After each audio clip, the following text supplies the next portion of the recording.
Județul Mehedin se impune tot mai mult pe harta turistică a României datorită peisajelor spectaculoase, patrimoniului istoric și ofertelor de ospitalitate avantajoase. Vizitatorii pot combina relaxarea și experiențele culinare cu explorarea unor atracții emblematice, precum clisura Dunării, Muzeul Regiunii Porților de Fier și Castelul de Apă. Diversitatea obiectivelor turistice transformă județul într-o destinație atractivă, atât pentru iubitorii de natură, cât și pentru cei pasionați de istorie și cultură.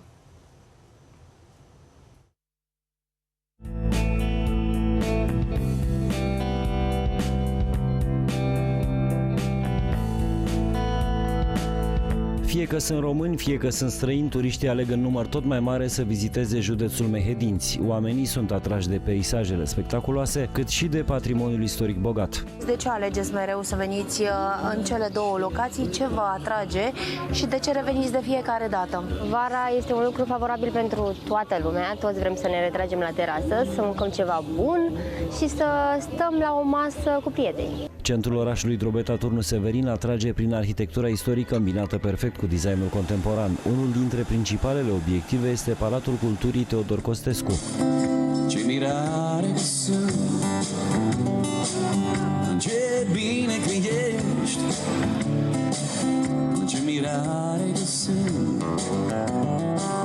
După o plimbare prin centru și o cafea la terasă, turiștii sunt așteptați de hotelieri să se relaxeze pe malul Dunării. Vila Nest este una dintre cele mai apreciate locații grație oazei de liniște pe care o oferă. Ne aflăm într-o cameră cu o suprafață puțin mai mare, mai exact o cameră suită, o numim noi, care are un pat dublu, matrimonial, o canapea extensibilă, unde pot fi cazate un număr de 3 persoane, deține o baie cu cabină de duș și tot ceea ce este necesar clienților noștri, având în plus vederea către zona noastră de parc. Aceasta este o variantă de mic dejun pentru clienții noștri.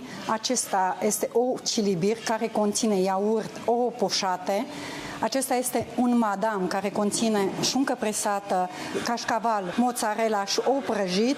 Aici avem un scramble cu somon, avocado și ou prăjit. Punem la dispoziție oaspeților noștri 13 spații de cazare amenajate cu grijă pentru a oferi confort și o atmosferă primitoare. De asemenea, dispunem de 2 săli de restaurant unde ne primim cu drag oaspeții și unde organizăm evenimente speciale, inclusiv degustări de vinuri. Iar restaurantul Agape îmbină preparatele internaționale cu ingrediente locale și reprezintă locul perfect atât pentru o masă în familie cât și pentru o întâlnire de afaceri.